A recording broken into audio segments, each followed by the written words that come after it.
ప్రియమైన సోదరి సోదరులారా, కూడి వచ్చిన మీ అందరికీ ప్రభు పేరట శుభములు వందనాలు తెలియజేయచ్చు ఉన్నాను.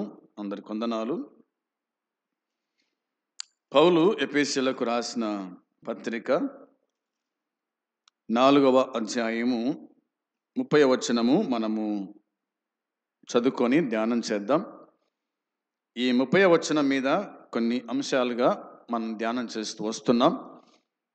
మరోసారి ఆ వాక్య భాగమే చదువుకుందాం. దేవుని పరిశుద్ధాత్మను దుఃఖపరచకుడి, విమోచన దినము వరకు ఆయన యందు మీరు ముద్రింపబడి ఉన్నారు. తల వంచితే నేను ప్రార్థన చేస్తాను. ప్రేమగల తండ్రి, పరిశుద్ధుడైన దేవ, నీ పాదములకు వందనాలు, స్తోత్రాలు, కృతజ్ఞతలు, స్తుతులు చెల్లించుకుంటున్నాము.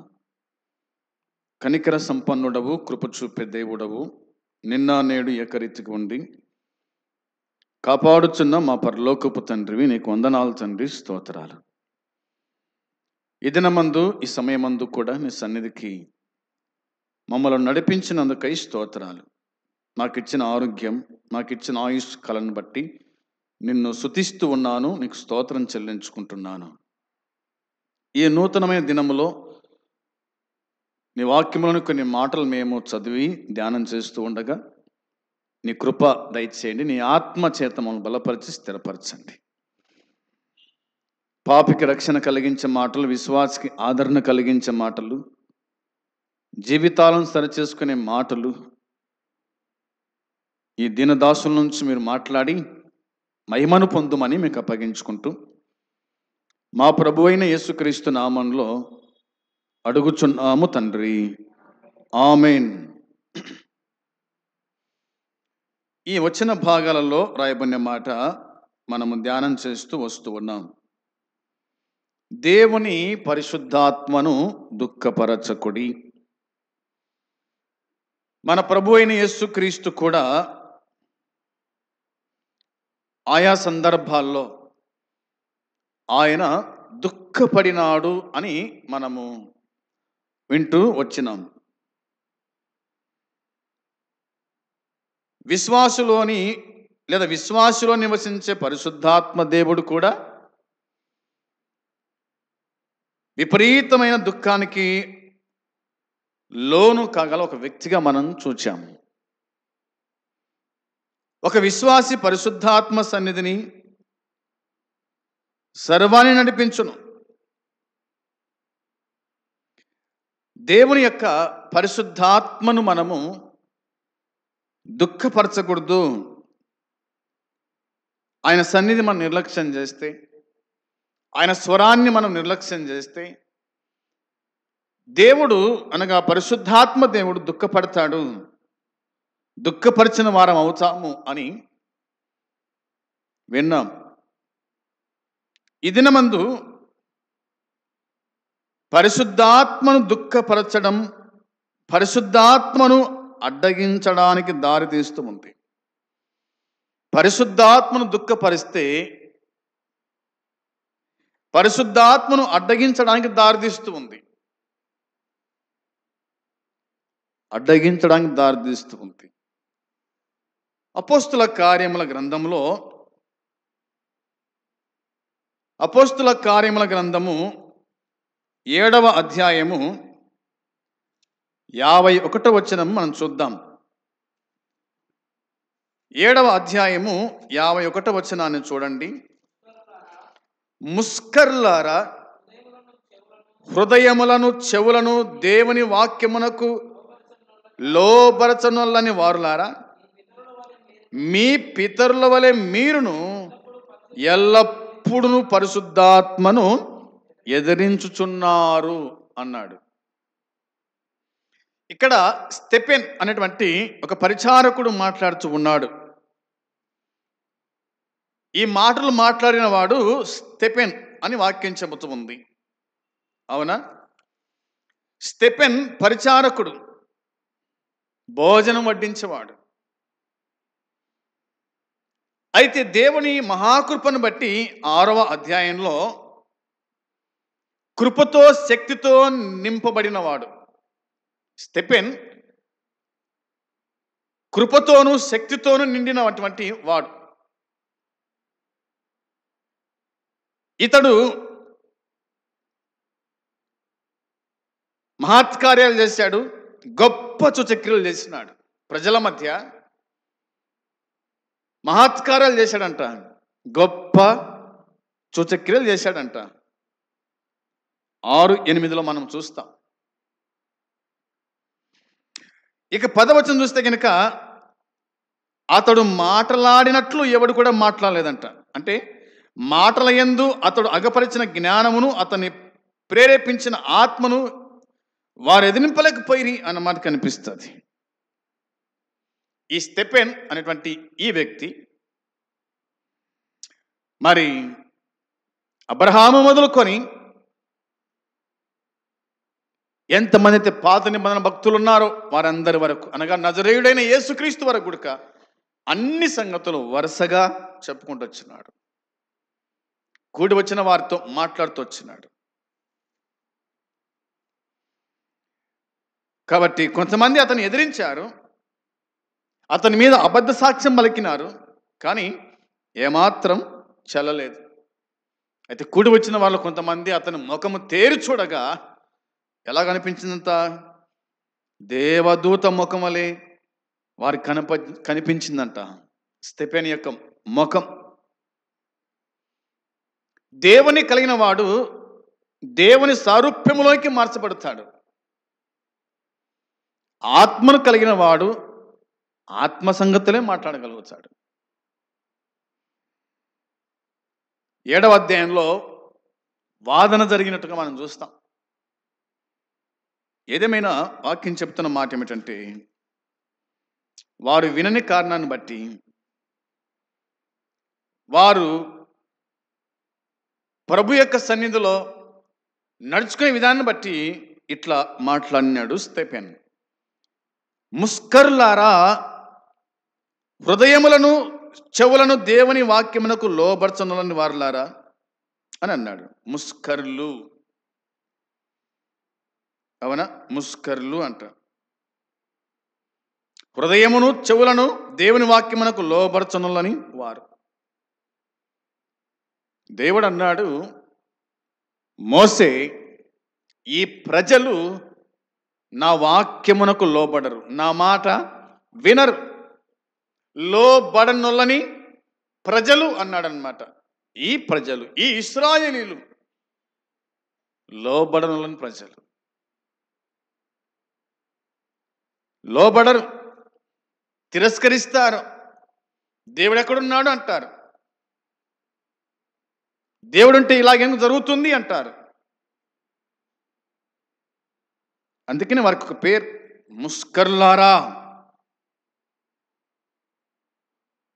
హృదయములను చెవులను దేవుని వాక్యమునకు లోబర్చున వారులారా, మీ పితరుల వలె మీరును, మీ పితరుల వలె మీరు కూడా ఎల్లప్పుడూ పరిశుద్ధాత్మను ఎదిరించుచున్నారు. ఎల్లప్పుడూ పరిశుద్ధాత్మను ఎదిరిస్తూ ఉన్నారు, పరిశుద్ధాత్మకు ఎదురుగా మాట్లాడుతూ ఉన్నారు. దేవుని మాట వింట కంటే, దేవుని మాట ప్రకారంగా జీవించడం కంటే వారు విరుద్ధంగా తిరిగారు. వారిని పుట్టించిన దేవుడు, వారిని పోషిస్తున్న దేవుడు, వారిని విడిపించిన దేవుడు, వారిని కాపాడుచున్న దేవుడు, వారిని పోషించిన దేవుణ్ణి, వారికి ఆరోగ్యం ఇచ్చిన దేవుణ్ణి వారు ఏం చేశారంట? ఎదిరిస్తూ ఉన్నారు,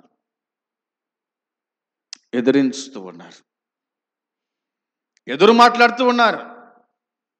మన పిల్లలు మనకు ఎదురు మాట్లాడితే మనం ఏమంటాం? నాకే ఎదురు చెప్తావా, నన్నే ఎదిరిస్తావా, నన్నే ఎదిరించి మాట్లాడతావా అని మన పిల్లల్ని మనం కొడతాం, లేదా బయటికి వెళ్ళగొడతాం. ఈ ప్రజలు ఇశ్రాయేలు ఎల్లప్పుడూ కూడా కదా అన్నాడు స్టెఫెన్, మీ పితరుల వలె మీరును ఎల్లప్పుడూ పరిశుద్ధాత్మను ఎదిరించుచున్నారు, ఎదిరిస్తూ ఉన్నారు. 52వ వచనంలో మీ పితరులు ప్రవక్తలలో ఎవరిని హింసింపక ఉండిరి. ఆ నీతిమంతుని రాకను గురించి ముందు తెలిపిన వారిని చంపిరి. ఆయనను మీరు ఇప్పుడు అప్పగించి హత్య చేసిన వారైతే. స్టెఫెన్ మాట్లాడుతున్న మాటలు చూడండి. మీ పితరులు ప్రవక్తలలో ఎవరిని హింసించక ఉన్నారు. ఆ నీతిమంతుని రాకను గురించి ముందు తెలిపిన వారిని చంపితిరి. ఆ నీతిమంతుని రాకను గురించి ముందు తెలిపిన వారిని మీరు చంపారు. ఆయనను మీరు ఇప్పుడు అప్పగించి హత్య చేసినారు. యేసుక్రీస్తును అప్పగించిన వారు వీరే. యేసుక్రీస్తును చంపించిన వారు వీరే. ఎవరు? ప్రధాన యాజకులు కదా. అవునా? ప్రధాన యాజకులు కాదా? ప్రధాన యాజకుడే ప్రభువును అప్పగించటమా, ప్రభువును చంపించటమా, ప్రభువును తిరస్కరించటమా, ప్రభు వాక్యానికి లోబడకపోవటమా? అందుకే చాలా సందర్భాల్లో మీ ధర్మశాస్త్రంలో ఏమి రాయబడిందో మీరు చదవలేదా? పోయి చదవండి, నేర్చుకోండి అని చెప్పినాడు. వారు చదవరు. చదివిన వారు చెప్తే వినరు. వీళ్ళంతా కూడా ముష్కర్లు, దేవుని వాక్యమునకు లోబడనొల్లని ప్రజలు, ఎల్లప్పుడూ పరిశుద్ధాత్మను ఎదురించేటువంటి వారు. ప్రియమైన సోదరి సోదరులారా, ఇలాగ మనం ఉండకూడదని, ఇలాగ మనం జీవించకూడదని పౌలు ఎఫెసీ సంఘానికి రాశాడు. అదే మాటలు మనము చెప్పుకుంటూ ఉన్నాం. రండి, తెస్సలోనికే మొదటి పత్రిక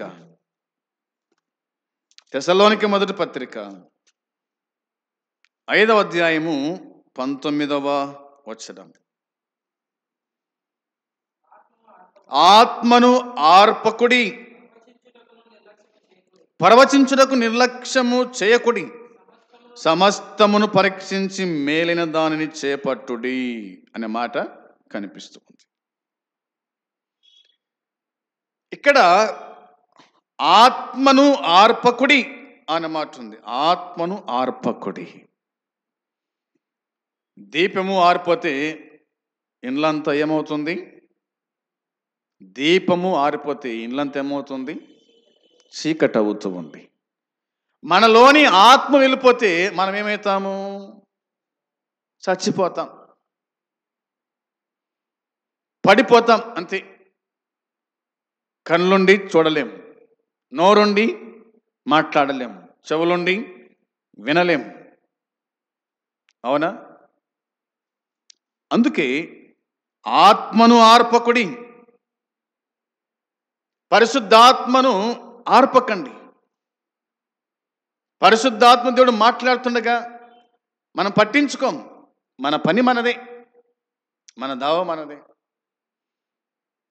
వద్దురా ఆ పని చేయవద్దని పరిశుద్ధాత్మ దేవుడు మనలో ఉండి మాట్లాడుతున్నాడు, కానీ మనం పట్టించుకోం. వల్ల పరిశుద్ధాత్మను ఎదిరించి మనం చేసే పని మనము చేస్తాం. పౌలు అన్నాడు, ఆత్మను ఆర్పకుడి అంటే ప్రవచనము మొదలైన పరిశుద్ధాత్మని ప్రత్యక్షతలను సులకనగా చేయుటం, తిరస్కరించటం ఆత్మను ఆర్పివేయటతో సమానమని పౌలు ఇక్కడ వివరిస్తూ ఉన్నాడు. ప్రవచనాన్ని లేక ఇతర ఆత్మ వరాలను సరైన రీతిలో ఉపయోగించకుండా అణిచివేయటం లేదా తిరస్కరించటం విశ్వాసుల్లో పరిశుద్ధాత్మని ప్రత్యక్షతను కోల్పోవడానికి ఇది దారితీస్తూ ఉంది.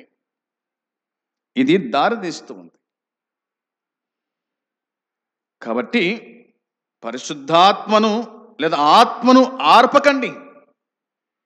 ఆత్మ ఏం చెప్తాడో వినండి, అలాగే నడవండి, అలాగే బతకండి. ఆత్మ మారిపోతే నువ్వేడ బతుకుతావుగా? ఆత్మ వెళ్ళిపోతే నువ్వేడ బతుకుతావుగా? ఆత్మయే జీవింపజేస్తూ ఉంది. కేవలము శరీరము నిష్ప్రయోజనమైంది కదా. శరీరం నిష్ప్రయోజనమైంది కదా. ఆత్మ ఆ శరీరం నడిపించేది ఆత్మ. కాబట్టి ఆత్మను మనము ఆర్పకూడదు. ఆత్మను మనము ఆర్పకూడదు అని దేవుని వాక్యం మనకు గుర్తు చేస్తూ ఉంది. ఎబ్రీ పత్రిక చూడండి ఒకసారి. ఎబ్రీ పత్రిక 9వ అధ్యాయము, ఎబ్రీ పత్రిక 10వ అధ్యాయము 29వ వచనం, 10:29వ వచనము మనము చదువుకుందాం. ఇట్లుండగా దేవుని కుమారుణ్ణి పాదములతో త్రొక్కి తాను పరిశుద్ధ పరచబడుటకు సాధనమైన నిబంధన రక్తమును అపవిత్రమైనదిగా ఎంచి కృపకును మూలముగు ఆత్మను తిరస్కరించిన వాడు ఎంత ఎక్కువైన దండనకు పాత్రుడుగా ఎంచబడునని మీకు తోచును అనే మాట బైబిల్ చెప్తున్న మాట ఇది. కాబట్టి ప్రియమైన సోదరి సోదరులారా, దేవుని వాక్యం చెప్తున్న మాట, ఇట్లుండగా దేవుని కుమారుని పాదములతో త్రొక్కి, దేవుని కుమారుణ్ణి పాదములతో త్రొక్కి, సత్యమును గురించి అనుభవపూర్వకంగా తెలుసుకొని బుద్ధిపూర్వకంగా పాపం చేయటం అంటే యేసుక్రీస్తును పాదములతో త్రొక్కి ఆయన ధిక్కరించటముతో, ఆయన జీవితాన్ని మరణాన్ని అసహించుకోవడంతో సమానం. అసహించుకోవడంతో సమానం. దేవుణ్ణి అసహించుకోవడంతో సమానం. ధిక్కరిస్తున్నాం, మనము ఆయనను ధిక్కరిస్తున్నాం, అసహించుకుంటున్నాం. ఎవడు అసహించుకుంటాడు? ఎవడు ధిక్కరిస్తాడు అంటే పాపము చేసేవాడు, పాపానికి లోనైన వాడు, ఆయన నమ్మి పడిపోయిన వాడు అనేది గుర్తు చేసుకోవాలి.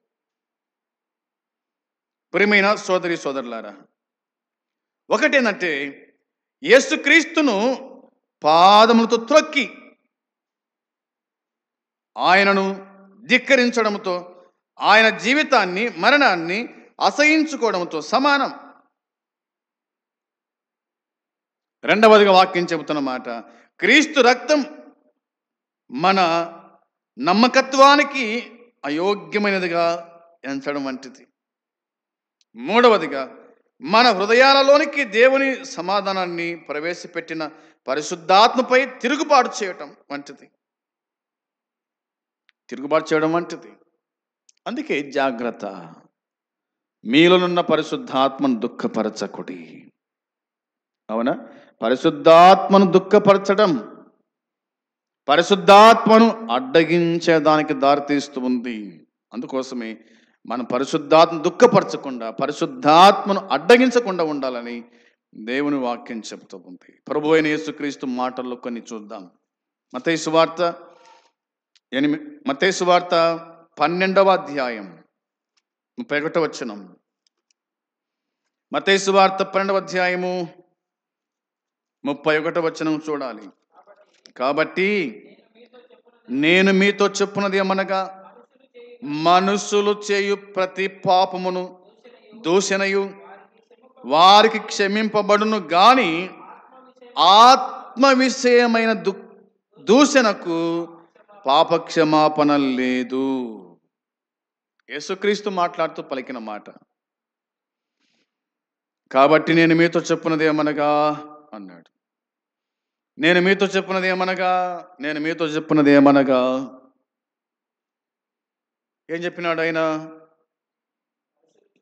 మనుషులు చేయు ప్రతి పాపమును దూషణయు వారికి క్షమించబడతాయి గాని అనే మాటలు వస్తే కనుక ఆత్మ విషయమైన దూషణకు పాపక్షమాపణ లేదు. ఒకవేళ యేసుక్రీస్తును దూషించిన, యేసుక్రీస్తు మీద నిందలు మోపిన, పశ్చాత్తాపడితే ఆయన క్షమిస్తాడేమో కానీ పరిశుద్ధాత్మకు వ్యతిరేకంగా ఏ వ్యక్తి అయితే మాట్లాడతాడో ఆ వ్యక్తికి క్షమాపణ లేదంట. క్షమాపణ లేదంట. ఎంతవరకు క్షమాపణ లేదు?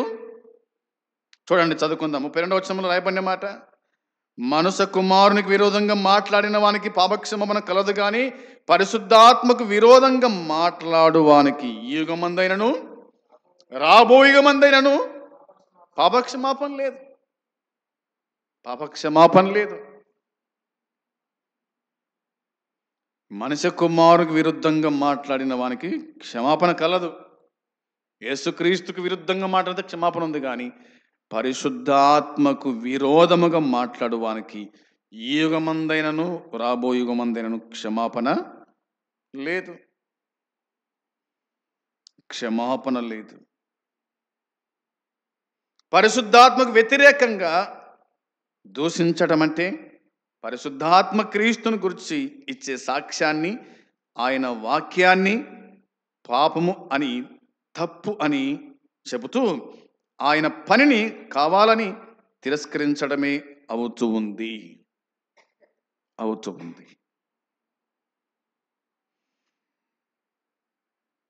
యోహాను సువార్త 16:7-11లో మనం చూస్తాం. గుర్తుపెట్టుకున్నట్లాగా పరిశుద్ధాత్మ స్వరాన్ని తిరస్కరించి దానిని వ్యతిరేకించే వ్యక్తి పాపక్షమాపణకు ద్రోహదం చేసే ఏకైక శక్తిని తానుగా తిరస్కరిస్తున్నట్లే ఆత్మను దూషించే పరిస్థితికి దారితీస్తుంది అంట. పరిశుద్ధాత్మను దూషించే పరిస్థితికి దారితీసే మెట్టు లేదా మెట్లు ఒక 4 ఉన్నాయి. నేను జ్ఞాపకం చేస్తా. 1వదిగా ఆత్మను దుఃఖపరచటం.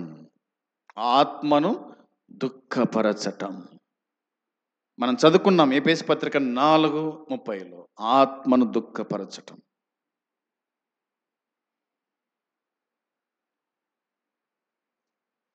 ఇంకా దీనిని కొనసాగిస్తే కనుక అది ఆత్మను అడ్డగించడానికి దారితీస్తూ ఉంది. ఆత్మను అడ్డగించడానికి దారితీస్తూ ఉంది. కాబట్టి ఆత్మను ఆర్పకుడి, అడ్డగించటం. 2వదిగా ఆత్మను అడ్డగించడం, ఆత్మను ఆర్పడం అనే దానికి దారితీస్తూ ఉంది. మనం చదువుకున్నాం. తెస్సలోనికీయులకు మొదటి పత్రిక 5:19 చదువుకున్నాం. 3వదిగా ఆలోచన చేస్తే ఆత్మను ఆర్పడం హృదయ కాఠిన్యానికి నడిపిస్తూ ఉంది.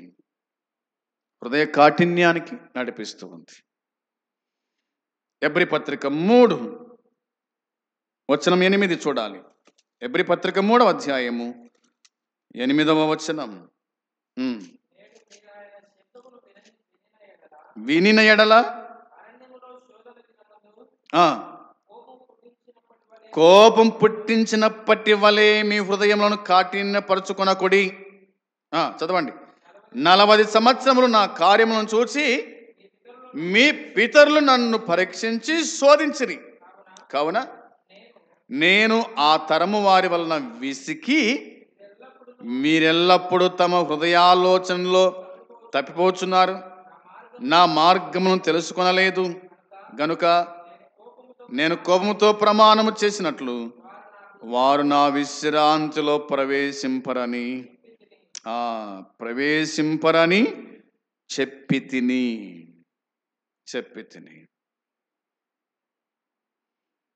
ఆనాడు ఇశ్రాయేలు గురించి రాయబడిన మాట జాగ్రత్తగా మనం గమనించు వారమై ఉండాలి. వారు ఎల్లప్పుడూ కూడానంట ప్రభుని ఎదిరించారు, ప్రభు మాట వినలేదు, ప్రభుని కాదనుకున్నారు. దాదాపుగా 40 సంవత్సరాలు ఆయన కార్యాలు చూసి గుడక, అవునా, 40 ఏండ్లు ఆయన చేసిన అద్భుత కార్యాలు, ఆశ్చర్య కార్యాలు చూసి గుడక 40 ఏండ్ల వరకు దేవుడు వారిని పోషించాడు అరణ్యములో. వారి కాళ్ళు వాయలే, వారి బట్టలు మాయలే, వారి చెప్పులు తెగిపోలే. ఇంతగా ఆశ్చర్యకార్యం జరిగించిన దేవుణ్ణి ఆనాడే వాళ్ళు ఏం చేశారు? ఎదిరించారు, పరిశోధించారు, పరీక్షించారు. ఆయన మాట వినలేదు. వాక్యం చెప్తున్న మాట చూడండి, వచనం 13 చదువుకుందాం. 3వ అధ్యాయం 13 వచనంలో, నేడు మీరు ఆయన శబ్దమును వినిన ఎడల కోపం పుట్టించినప్పటి వలె మీ హృదయములను కఠినపరుచుకొనకుడి. ఆయన చెప్పిన గనుక పాపము వలన కలుగు భ్రమ చేత మీలో ఎవడును కఠినపరచబడినట్లు నేడు అనబడు సమయం ఉండగానే ప్రతిదినము ఒకరినొకడు బుద్ధి చెప్పుకొనండి.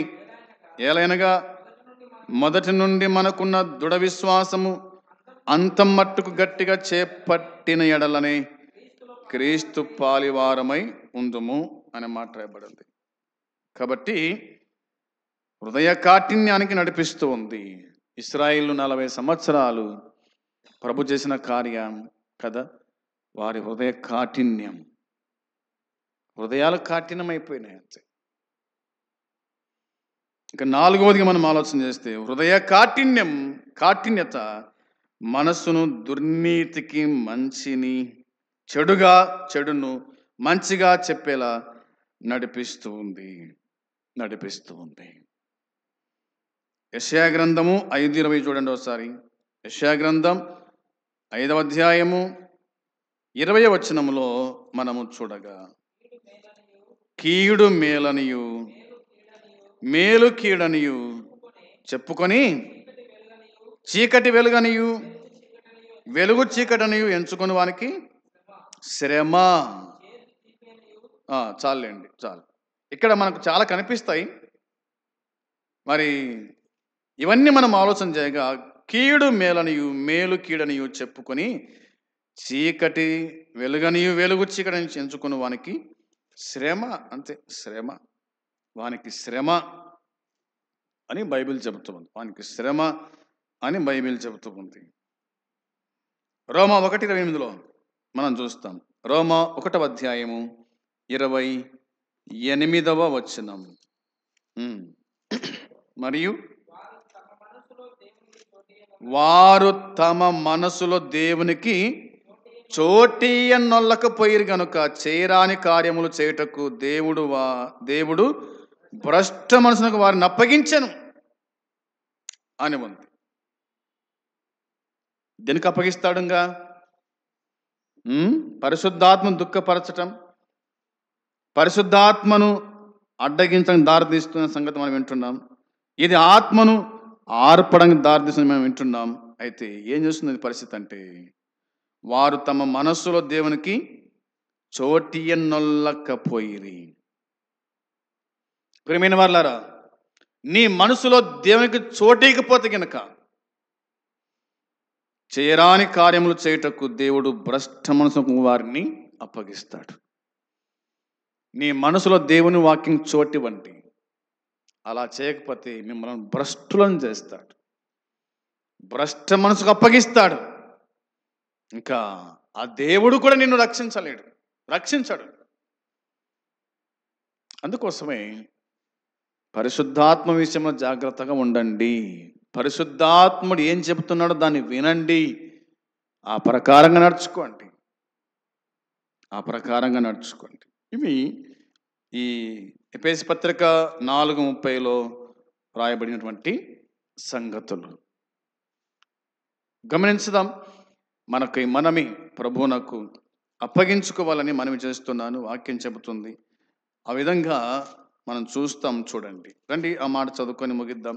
4వ అధ్యాయం 30వ వచనంలో రాయబడిన మాట, దేవుని పరిశుద్ధాత్మను దుఃఖపరచకుడి, విమోచన దినం వరకు ఆయన యందు మీరు ముద్రింపబడి ఉన్నారు. అందుకోసం ఏం చేయాలంటే 31వ వచనంలో రాయబడిన మాట, సమస్తమైన ద్వేషము, కోపము, క్రోధము, అల్లరి, దూషణ, సకలమైన దుష్టత్వము మీరు విసర్జించుడి. ఒకని ఎడల ఒకడు దయగలిగి కరుణాహృదయులై క్రీస్తునందు దేవుడు మిమ్మును క్షమించిన ప్రకారము మీరును ఒకరినొకరు క్షమించండి. ఇది మనం చేయాల్సిన పని. ఇంకా పరిశుద్ధాత్మ దేవుని మాట వింటూ మనం మానవలసినవి మానాలి, విసర్జించాలి. మనమందరము దేవుని పిల్లలం కాబట్టి ఒకరితో ఒకరు ఏం చేయాలంట? క్షమించుకోండి, క్షమించుకోండి. ద్వేషం పెంచుకోవద్దు, కోపం పెంచుకోవద్దు, క్రోధం పెంచుకోవద్దు, అల్లరి చేయొద్దు, దూషణ సకలమైన దుష్టత్వము మీరు విసర్జించండి. ఒకరి ఎడల ఒకరు దయగలిగి కరుణాహృదయులై క్రీస్తునందు దేవుడు మిమ్మల్ని క్షమించిన ప్రకారం మీరు కూడా క్షమించుకోండి. అలా చేస్తేనే మీరు దేవుని పిల్లలు అవుతారు. అలా బతుకుతేనే మీకు దేవుని రాజ్యం అని ప్రభువాక్యం చెబుతూ ఉంది. ఆ విధంగా చేయడానికి దేవుడు మనకు సహాయము చేయునుగాక. ఆమేన్. తండ్రి మీకు స్తోత్రం, స్తుతులు చెల్లించుకుంటున్నాం. మీరు అందించిన ఈ లేఖన సత్యాన్ని దీవించి ఆశీర్వదించండి. ఏ విషయంలో మేము తప్పిపోతున్నామో వాటిని మాకు గుర్తు చేస్తూ వస్తున్నారు. మమ్మలను పరిశుద్ధపరచండి, పవిత్రపరచండి, నీకు ఇష్టలుగా జీవించే భాగ్యం దయచేయండి. విశేషించి పరిశుద్ధాత్మకు విరోధంగా మేము ఏ పాపము చేయకుండా మమ్మల్ని క్షమించి మమ్మల్ని అడ్డగించండి. నీకు ఇష్టలుగా నీకు నచ్చిన పని మేము చేయట కృప దయచేయండి. నీ వాక్యమని అద్దములో మేము మా హృదయాన్ని చూసుకుంటూ మా ప్రభు ఏ దినం ఆ దినం మమ్మల్ని కడుక్కుంటూ పరిశుద్ధంగా జీవించే భాగ్యం మాకు దయచేసి కనికరించుమని మీకు అప్పగించుకుంటూ నీ ప్రియ కుమారుడు మా రక్షకుడు యేసుక్రీస్తు నామములో అడిగి వేడుకుంటున్నాము తండ్రి. ఆమేన్.